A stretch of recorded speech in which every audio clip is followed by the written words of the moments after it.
El enigma de Heathrow. El vuelo 38 de British Airways. Un recorrido de 10 horas y media entre Pekín y Londres. El capitán Peter Burkill había hecho este viaje numerosas veces con anterioridad. Hacía esa ruta a menudo. Era uno de mis vuelos favoritos porque siempre era de día. Podías disfrutar de las vistas durante todo el viaje. Burkill y el copiloto John Coward tenían una amplia experiencia pilotando el Boeing 777. Me encanta pilotarlo. Se maneja muy bien. Tiene un equipamiento moderno. Los computadores de vuelo son fáciles de usar. Tiene la capacidad de hacer las distancias cortas tan bien como las largas. Para ellos dos, al igual que para muchos pilotos, un día de trabajo consistía en sentarse en la cabina durante horas mientras los computadores pilotan el avión.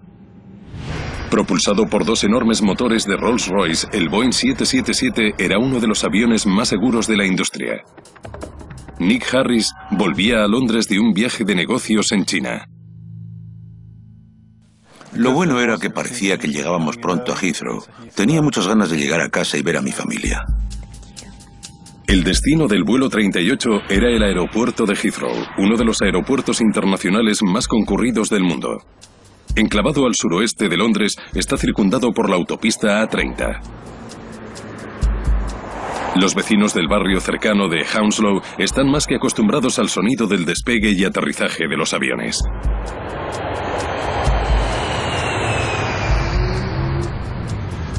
Desde el vuelo 38 de British Airways podían apreciarse las numerosas casas de la zona.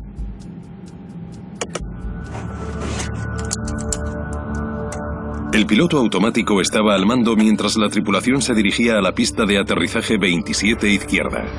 A medida que se acercaba al suelo, el avión fue zarandeado por un viento muy fuerte. Solo son turbulencias. Fue el primer incidente en una jornada tranquila.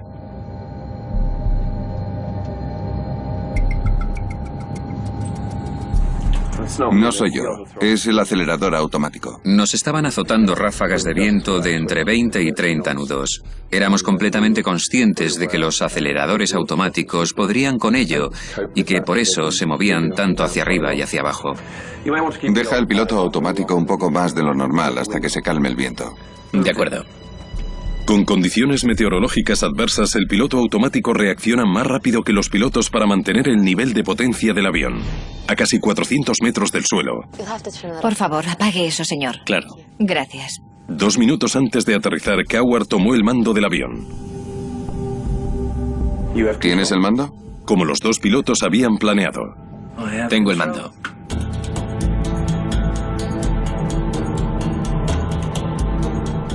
Tuve unos pocos segundos antes de que me dieran permiso para aterrizar y estaba ordenando los mapas.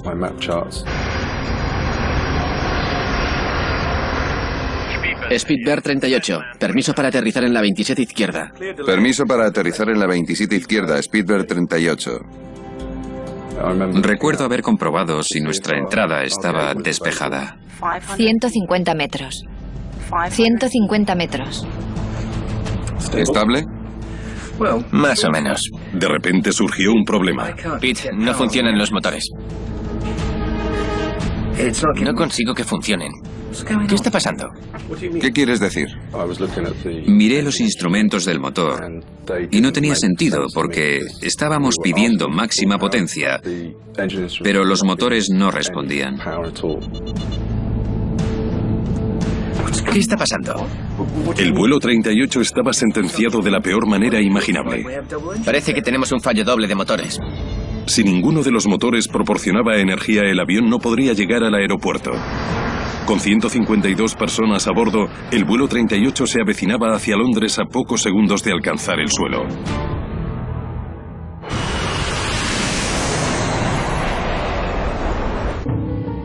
No podía estar pasando. Es uno de los aviones más modernos del mundo.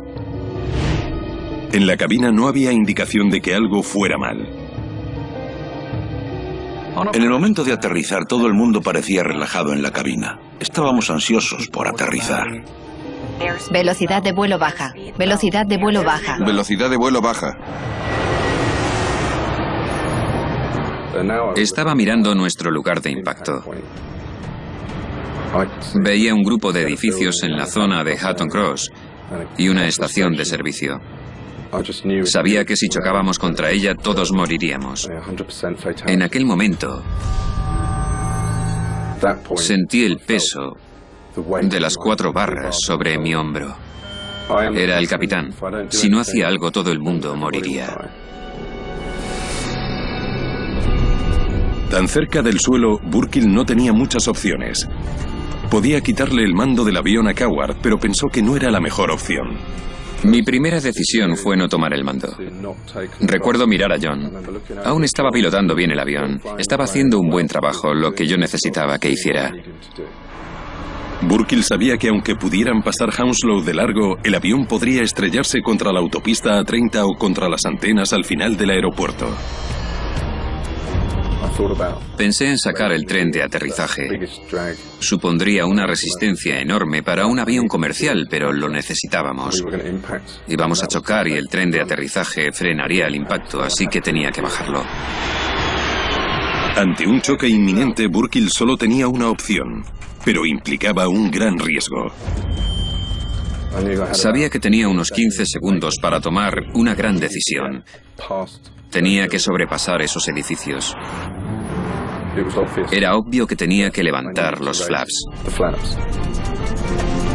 Replegar los flaps reduciría la resistencia, pero también el empuje. El avión volaría más lejos, pero caería más rápido. Burkill tenía que decidir qué era más importante. Quería hablarlo con la tripulación, pero todo pasó en segundos. Recuerdo levantar la palanca durante una fracción de segundo. Esperaba que ese movimiento ayudara a su avión a evitar la catástrofe. El efecto fue inmediato. Burkill hizo el anuncio que todo piloto teme. Mayday, Mayday, Speedbird, Speedbird. Fue duro, muy duro. Recuerdo un par de impactos y el ruido. Dios mío. El aterrizaje fue duro. Fue un impacto enorme. El ruido, cayendo pedazos del techo. Entonces es cuando me convertí en un pasajero más, porque no podía controlar el avión. Nos deslizábamos por el suelo y no sabía con qué íbamos a chocarnos después. Pensé en mi mujer y en mis hijos y me despedí de ellos. Se apagaron las luces. Se oía al avión derrumbarse y de repente se paró. Cuando por fin paramos, me sorprendí de estar aún allí.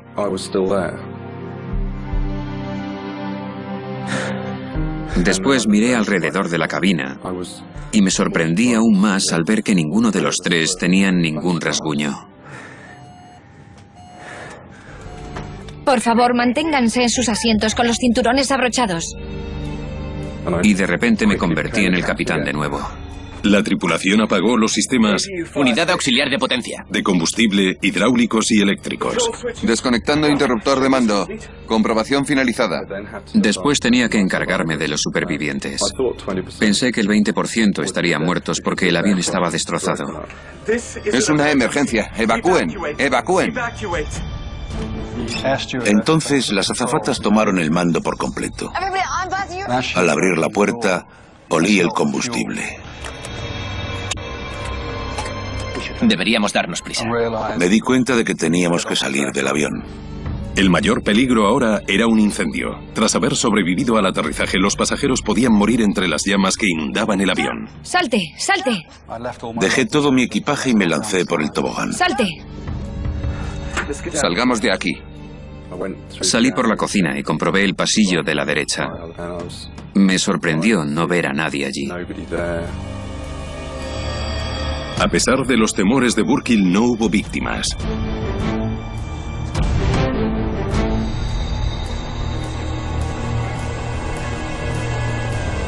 Fuera, en un frío día de enero, se podía comprobar la escala del desastre.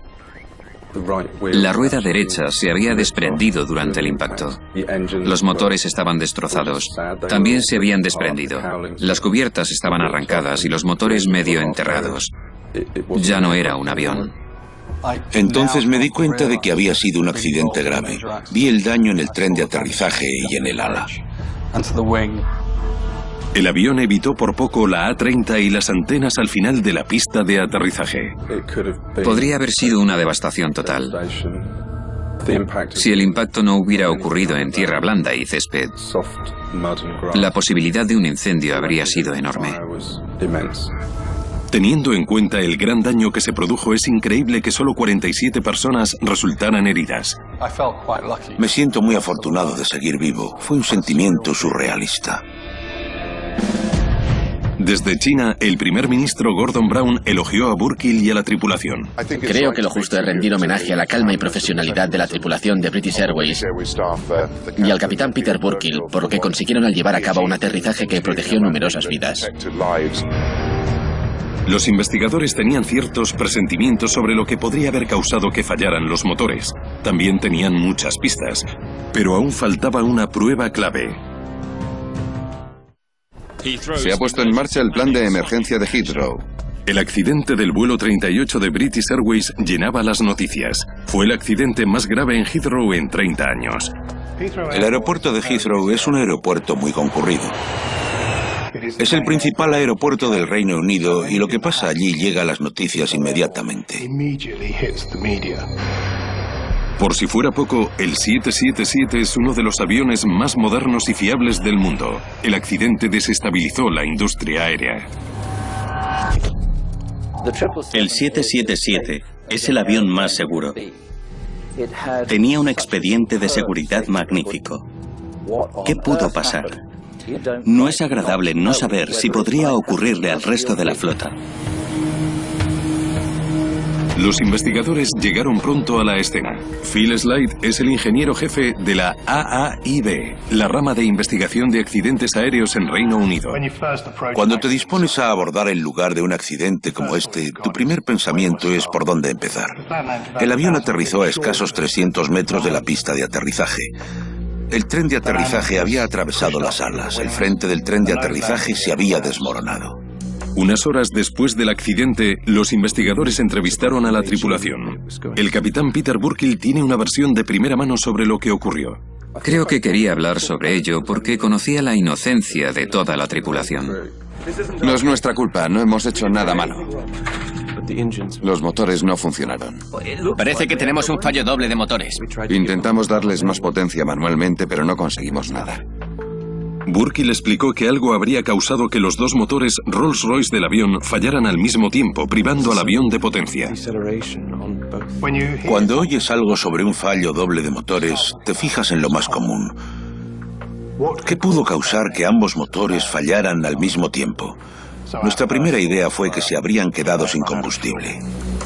La escasez de combustible es poco común, pero ya había sucedido antes. En 1983, un Boeing 767 se quedó sin combustible mientras sobrevolaba el centro de Canadá. Un error al convertir cantidades métricas e imperiales dejó el avión con mucho menos combustible de lo que la tripulación pensaba.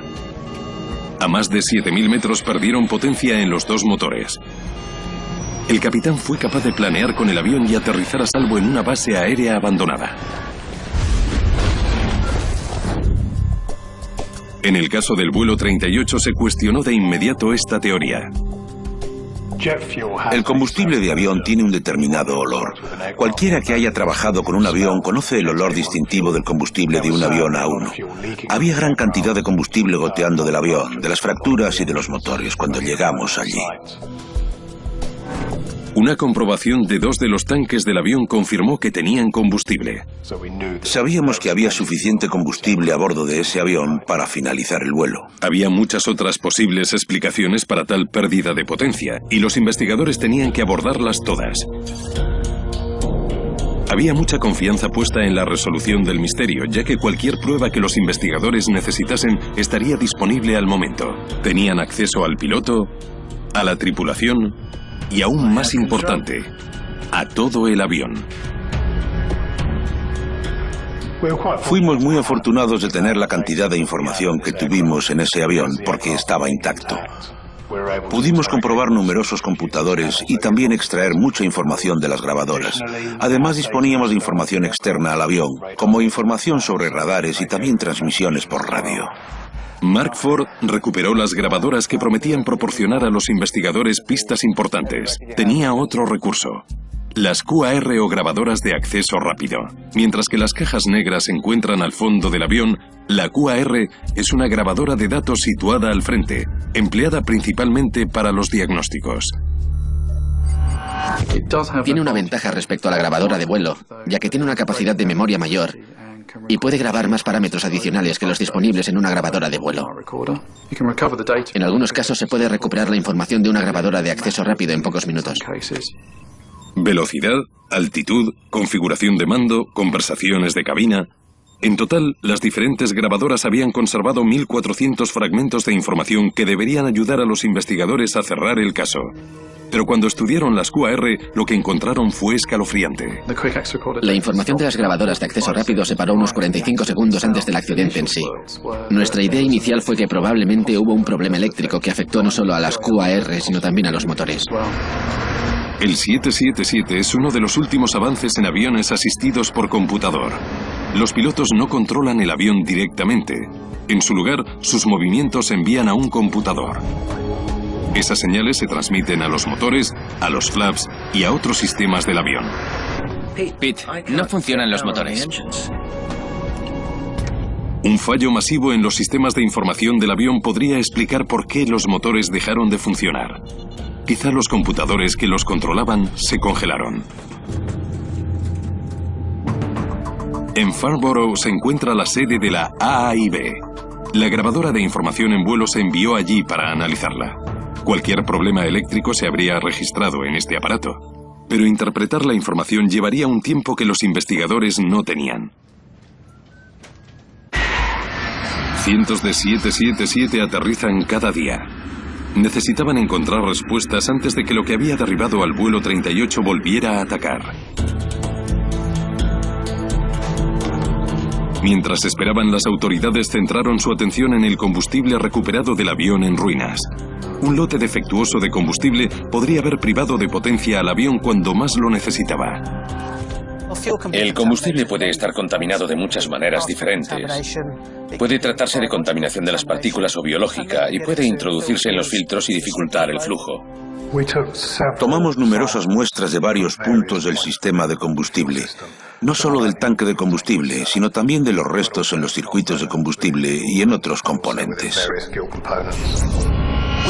Nos las arreglamos para seguirle el rastro al combustible mediante la documentación de un envío de un avión A1 procedente de Corea del Sur que fue enviado en buque cisterna a China y después transportado en gaseoducto al aeropuerto de Pekín. Lo comparamos con más de 1.200 lotes de combustible del Reino Unido y resultó ser muy bueno.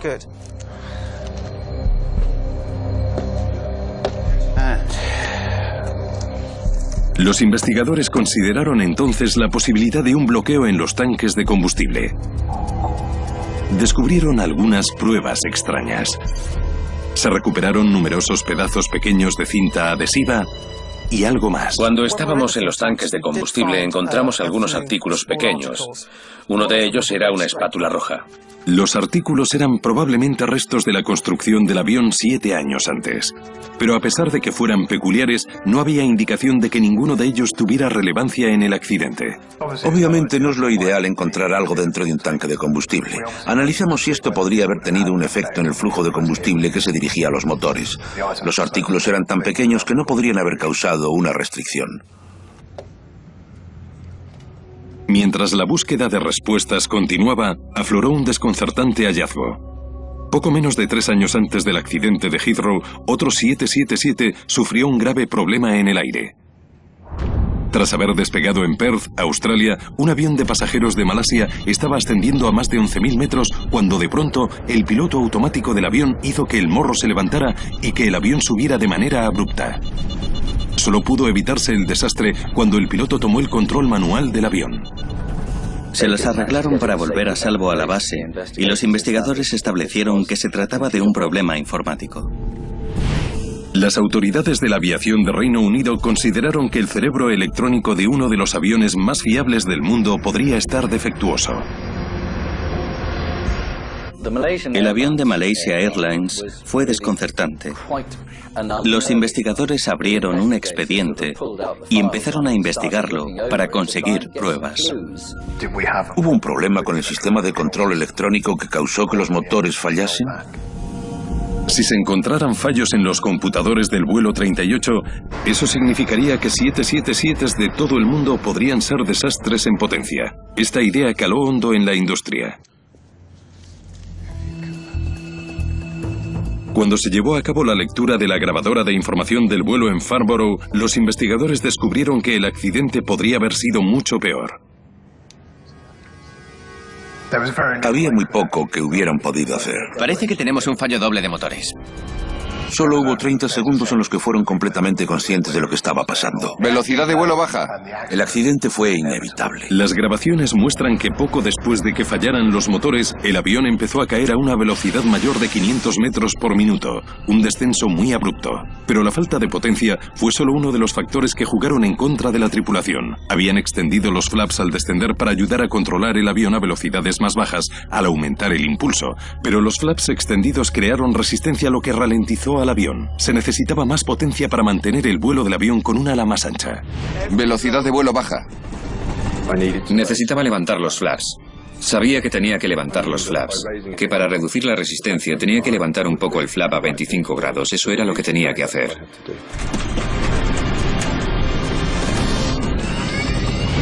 Lo que hizo les dio algunos metros de ventaja. Si se hubieran dejado los flaps a 30 grados, el avión habría chocado contra el suelo justo delante de un grupo de antenas y un sistema de aterrizaje instrumental. El avión se habría empotrado contra las antenas, provocando un daño mayor y aumentando las posibilidades de lesiones graves. Debido a sus esfuerzos, Burkill y su equipo están considerados héroes. Volar es un trabajo en equipo y tenemos un equipo excepcional. No había duda. Sin las acciones del equipo de vuelo, el aterrizaje del vuelo 38 habría sido una catástrofe. Las grabaciones. Mientras continuaban examinando información de las grabadoras de información de vuelo, Continúa hasta el momento del impacto. los investigadores no avanzaban en la resolución del caso. El análisis de la grabadora de vuelo no identificó ningún defecto en particular en el sistema eléctrico del avión que hubiera podido resultar en el fallo de ambos motores. Al menos fueron capaces de determinar por qué no se encontró información en las grabadoras de acceso rápido durante los últimos 45 segundos del vuelo. No fue un fallo eléctrico, como temieron al principio. Los 45 segundos de retraso en la grabación de las QAR fueron el resultado del hecho de que éstas no graban a tiempo real. Almacenan la información y graban aproximadamente 45 segundos después. Con toda la información recogida de las diversas grabadoras, los investigadores tenían ahora una imagen precisa de lo que había pasado. El avión se aproximaba con normalidad al suelo cuando las cosas se torcieron. A unos 200 metros del suelo, el motor derecho falló. 7 segundos después, el motor izquierdo falló. El acelerador automático intentó alcanzar un empuje mayor.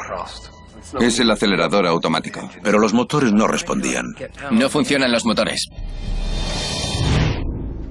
Mientras que los problemas eléctricos e informáticos se descartaron como causas del accidente, las grabadoras de vuelo guiaron a los investigadores a la fuente más probable del problema. Los dos parámetros más significativos de las grabadoras de acceso rápido eran las válvulas de medición de combustible. Ambas válvulas indicaban que se habían abierto por completo. Las computadoras del avión estaban pidiendo tanto combustible para los tanques como fuera posible. Las válvulas estaban abiertas por completo, pero no llegaba suficiente combustible a los motores. Un avión lleno de combustible y con un sistema informático en orden efectuó un aterrizaje forzoso y los investigadores no sabían por qué. Se centraron en las condiciones climáticas del día del accidente. Había una masa de aire muy frío sobre Siberia, por lo que éramos conscientes de las frías temperaturas, pero se esperaba que el vuelo fuera tranquilo y rápido. El recorrido del avión les llevó a sobrevolar Rusia. La temperatura exterior bajó hasta los 74 grados centígrados bajo cero. Es una temperatura potencialmente peligrosa si no se controla minuciosamente. En las masas de aire frío hay que tener mucho cuidado con las temperaturas del combustible. Cuando el combustible empieza a congelar, se produce cera. A medida que la temperatura del combustible cae, se produce más cera, hasta que llega un punto en el que el flujo se interrumpe. Tenemos un indicador de la temperatura del combustible en la cabina que controlamos continuamente. Yo lo miro cada vez que hago una comprobación de combustible, al menos cada hora. Básicamente no debería bajar de menos 34 grados centígrados. A pesar de ser frías, las temperaturas nunca llegaron a la zona de peligro en la que el combustible pudiera convertirse en cera y atascar el sistema, y la temperatura del combustible aumentó significativamente a medida que el avión se aproximaba a Londres. Estábamos superando los 6.000 metros y recuerdo haber visto una temperatura de menos 20 grados centígrados, así que ya estaba empezando a calentarse. Otra potencial causa del accidente estaba descartada. Los investigadores se estaban quedando sin explicaciones posibles. Y las expectativas de los medios y de los expertos de la aviación era que tendríamos una respuesta en días. Pero no ha habido ningún comentario sobre la investigación en curso. Pronto se comprobó que ese no sería el caso. Estaban los pilotos, los pasajeros, el avión. Estaba todo, excepto lo que lo causó. Había desaparecido por arte de magia. A pesar de las montañas de información y de pruebas físicas a su disposición, los investigadores eran aún incapaces de averiguar lo que causó el accidente de un 777 de British Airways en el aeropuerto de Heathrow.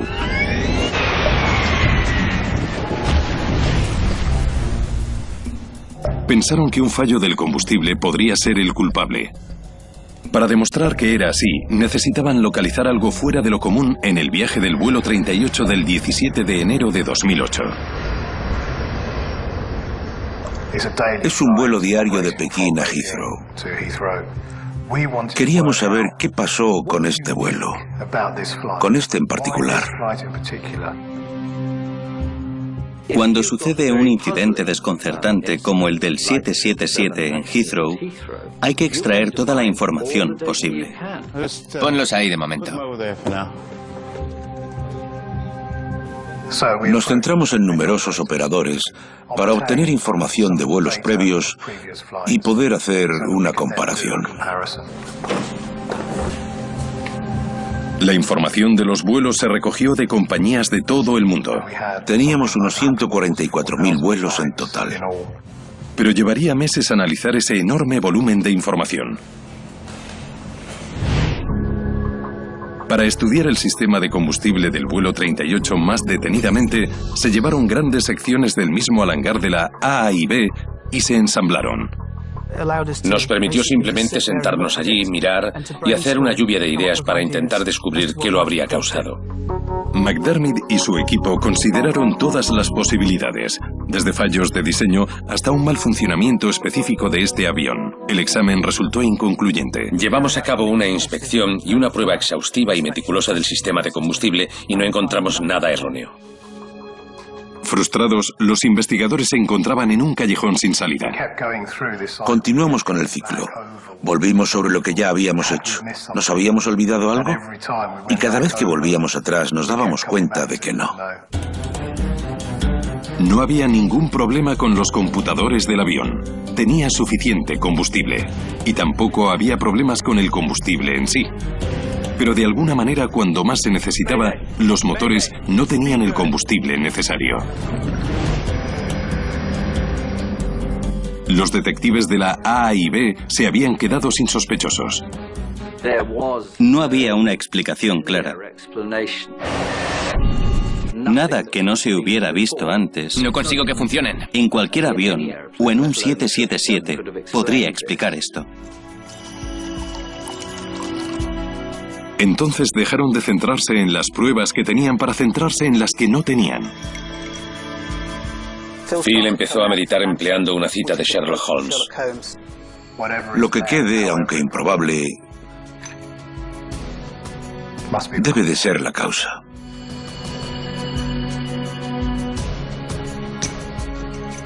Tiene que serlo. En este caso, siempre volvíamos sobre lo que teníamos, sobre lo que pudo estar pero ya no estaba. Y acabamos llegando al hielo. La sospecha de que el hielo era la causa del accidente era cada vez mayor. Pero los investigadores se enfrentaron con una tarea casi imposible. ¿Cómo podían demostrar que el hielo había derribado el avión cuando la prueba que necesitaban se había derretido cuando llegaron? 3 meses después del accidente, Brian McDermott voló a Seattle para trabajar con los ingenieros de Boeing, la compañía que construyó el 777. Si el hielo había derribado el vuelo 38, necesitaban demostrar cómo y por qué. Cogimos las tuberías del lado derecho del sistema de combustible y las empleamos junto con los acoplamientos en la prueba de Boeing. El hielo en los circuitos de combustible ha sido siempre una preocupación para aviones de todo tipo. Pero hace décadas los ingenieros encontraron una forma ingeniosa de lidiar con la formación de hielo en el combustible de los aviones de pasajeros. El centro del sistema es el cambiador de calor de fuel oil. El combustible recorre unos tubos finos rodeados por el aceite caliente empleado para lubricar los motores. El propósito de un cambiador de calor es calentar el combustible para prevenir la congelación del delicado sistema de control. El cambiador de calor está diseñado para prevenir precisamente el problema que los investigadores sospechaban que había inutilizado el vuelo 38, pero también es un obstáculo potencial en el sistema. Durante la prueba del combustible, estábamos intentando establecer de dónde podría proceder la restricción del flujo del combustible a 2.700 kilos por hora. Y el único lugar donde se podría dar una restricción así era en la pared del cambiador de calor de fuel oil. Los investigadores tenían que demostrar 3 cosas. Primero, que se pueden acumular cantidades sustanciosas de hielo dentro de las tuberías de combustible. Segundo, que el hielo puede formarse de repente. Y finalmente, demostrar que puede bloquear un aparato diseñado específicamente para derretirlo. Empleamos diferentes métodos para controlar las condiciones que rodeaban a las tuberías, desde hielo seco hasta combustible frío y aire caliente para simular el entorno que podría haber rodeado a las tuberías durante el vuelo. Tras cada prueba de enfriamiento de combustible, los investigadores buscaban hielo dentro de las tuberías, pero nunca consiguieron que se formara el suficiente, y mucho menos tanto como para bloquear los circuitos de combustible. La temperatura del combustible era de menos 30 grados centígrados. Solo podría pegarse un poco de hielo dentro de las tuberías de combustible. Los investigadores sabían que la temperatura en el accidente no había bajado mucho más. Entonces, ¿cómo se formó el hielo? Aún no habíamos respondido la pregunta de dónde venía el hielo, en primer lugar, y de si era hielo o había alguna otra cosa que habíamos olvidado. Sorprendentemente, cuando la temperatura del combustible era más alta, se produjo el descubrimiento clave. Si hay agua en el combustible, el agua se congela y forma cristales de hielo y después, cuando la temperatura baja hasta unos menos 20 grados centígrados, los cristales de hielo comienzan a pegarse entre ellos y se pegan también al interior de las tuberías. Por debajo de 20 grados bajo cero, los cristales de hielo en el combustible están demasiado fríos como para pegarse a las tuberías. Pero a temperaturas menores, entre 8 y 20 grados bajo cero, se forma hielo semisólido y se pega a las paredes de las tuberías de combustible. Cuando demostramos que podía formarse hielo en las paredes de las tuberías, nos sorprendimos bastante de todo lo que podía aumentar de tamaño. Parece que llegamos a algún sitio. Nuestra pregunta en aquel momento era cómo podría salir ese hielo de las tuberías. Los investigadores creían tener la pista decisiva, pero aún no podían demostrar cómo un pedacito de hielo podría derribar un avión de 200 millones de dólares. Continuaron analizando miles de vuelos similares para descubrir qué diferenciaba al vuelo 38, pero después de 7 meses aún no podían resolver el caso. De 35.000 vuelos propulsados por Rolls-Royce, menos de un 1% tenía las mismas características que el avión del accidente. El 26 de noviembre de 2008, más de 10 meses después del accidente, la importancia de encontrar una respuesta se subrayó cuando el escurridizo culpable actuó de nuevo. Otro 777 sufrió problemas a más de 11.000 metros sobre Estados Unidos cuando uno de sus motores simplemente dejó de funcionar. Por fortuna, en ese caso, el motor se recuperó y el avión aterrizó a salvo en Atlanta. A pesar de que no resultó en un accidente, aumentó la preocupación sobre un peligroso defecto de todos los 777 del mundo. El incidente llamó la atención de los investigadores de accidentes de British Airways.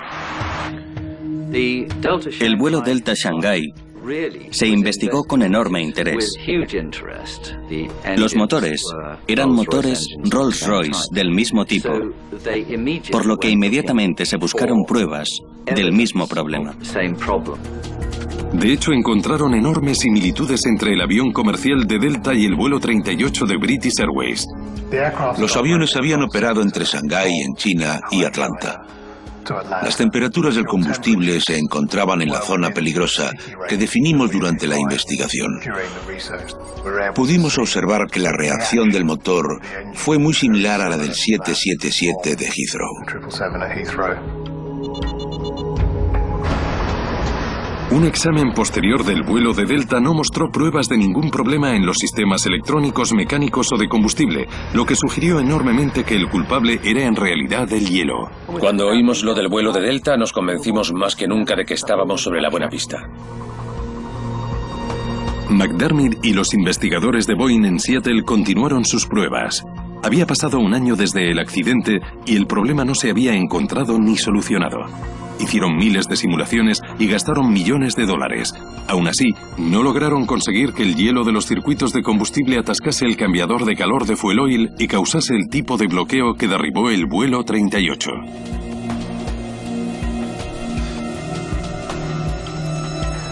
Llegamos a un punto en el que no sabíamos qué era lo que había causado el accidente.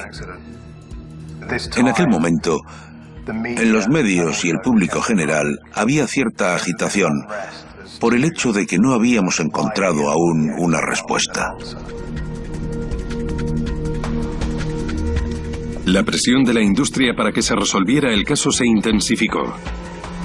Los investigadores aún necesitaban saber lo que había diferenciado al vuelo 38 de otros miles que habían volado en condiciones similares. Para descubrirlo, volvieron sobre cada minuto del viaje del vuelo 38. El vuelo de Pekín efectuó un ascenso gradual, un vuelo estable y un descenso gradual. Las temperaturas del combustible aumentaron y disminuyeron en consecuencia, lo que provocó que el hielo se acumulara en los circuitos de combustible. Dicho hielo no suponía ningún problema a no ser que se liberara. Ahora los investigadores estudiaron el flujo del combustible y descubrieron que se mantuvo estable durante la mayoría del vuelo. El piloto automático mantuvo una velocidad constante y una potencia baja durante horas, sin necesitar en ningún momento un aumento abrupto de potencia del motor hasta momentos antes de alcanzar la pista de aterrizaje. La aproximación a Heathrow fue bastante turbulenta. Los motores empezaron a exigir distintos niveles de potencia de empuje. No soy yo, es el acelerador automático. Hubo 4 cambios en el flujo del combustible, uno de los cuales fue una demanda de flujo de combustible muy alta, de casi 6.000 kilos por hora. Un vistazo más de cerca del vuelo de American Delta reveló que su motor dejó de funcionar en las mismas circunstancias, una demanda de potencia repentina tras un largo periodo de velocidad constante. Los investigadores estaban decididos a repetir esas condiciones exactas. Esperaban que al reproducir los momentos previos al aterrizaje, que fue la única parte del vuelo en la que la tripulación requirió más potencia repentinamente, podrían encontrar por fin la respuesta que estaban buscando. El problema al que nos enfrentábamos era muy difícil de reproducir, y durante la que fue una de las últimas pruebas que llevamos a cabo, conseguimos reunir todos los elementos. Tras simular una velocidad constante en los motores, los investigadores aumentaron la potencia. Dejamos que el hielo se acumulara durante 3 horas y entonces aumentamos la velocidad de flujo. Lo que sucedió después aclaró el caso por completo. En el laboratorio de Boeing en Seattle, la repentina demanda de potencia de los investigadores para los motores hizo que la corriente de presión del combustible en el cambiador de calor bajara de manera dramática. Y cuando los investigadores examinaron este componente vital, entonces vimos que se había formado hielo en el frontal. el hielo blando que se había formado en el interior de los circuitos de combustible se liberó cuando la presión aumentó de forma abrupta. Restringió el flujo de combustible a los motores. Los investigadores habían encontrado por fin el talón de Aquiles escondido en el 777. Los tubos que conducían el combustible por el cambiador de calor sobresalían por encima del contenedor de fuel oil caliente. Solo eran unos milímetros, pero fue suficiente para evitar que el hielo se pusiera en contacto con la superficie caliente y se derritiera. El hielo no impide del todo que el combustible lo atraviese. Tiene cierta porosidad, por lo que el combustible continuará fluyendo a través de él. Pero la velocidad del flujo es mucho menor de lo que debería. De todas las pruebas, solo una proporcionó a los investigadores el resultado que estaban buscando, la que coincidía exactamente con el recorrido del vuelo 38. Mientras el avión sobrevolaba Rusia, el agua que había en el combustible se convirtió en hielo, que empezó a formarse dentro de las tuberías a 20 grados centígrados bajo cero. La velocidad constante del avión aseguró que esta acumulación no se interrumpiera en ningún momento. Después, a medida que el avión se aproximaba a Heathrow, las turbulencias resultaron en la primera demanda de potencia desde hacía mucho tiempo en el vuelo, y todo conllevó a un problema grave. Deja el piloto automático un poco más de lo normal. El torrente de combustible movió el hielo por el sistema de combustible hasta que se pegó a las paredes del cambiador de calor con desastrosos resultados. Pete, no funcionan los motores. No consigo que funcionen. Al enfrentarse a una amenaza que nadie conocía, Mayday, Speedbird. Los pilotos no tenían posibilidades de solucionar el problema.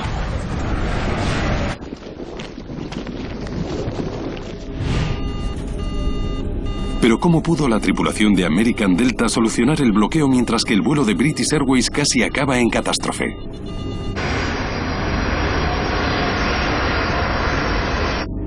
Se descubrió que unos segundos después de reducir la potencia de los motores por completo, el bloqueo en el cambiador de calor se despejó. Pero esta maniobra no fue posible para los pilotos de British Airways porque estaban demasiado cerca del suelo.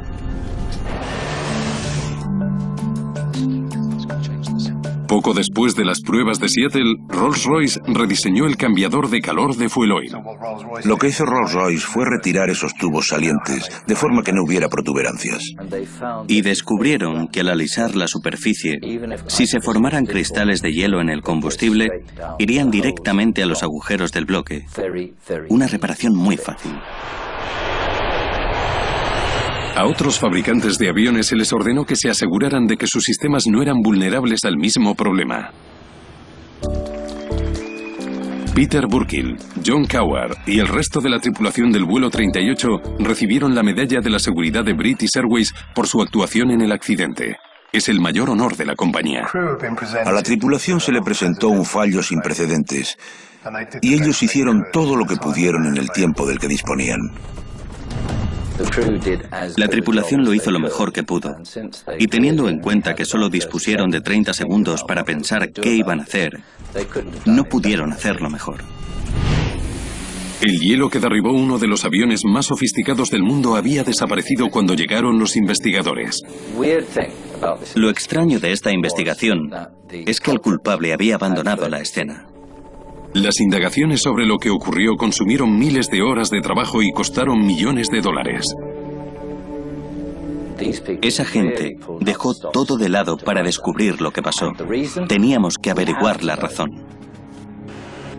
Con una diligencia constante y un poco de inspiración de Sherlock Holmes, el misterio se resolvió por fin. Lo que quede, aunque improbable, debe de ser la causa.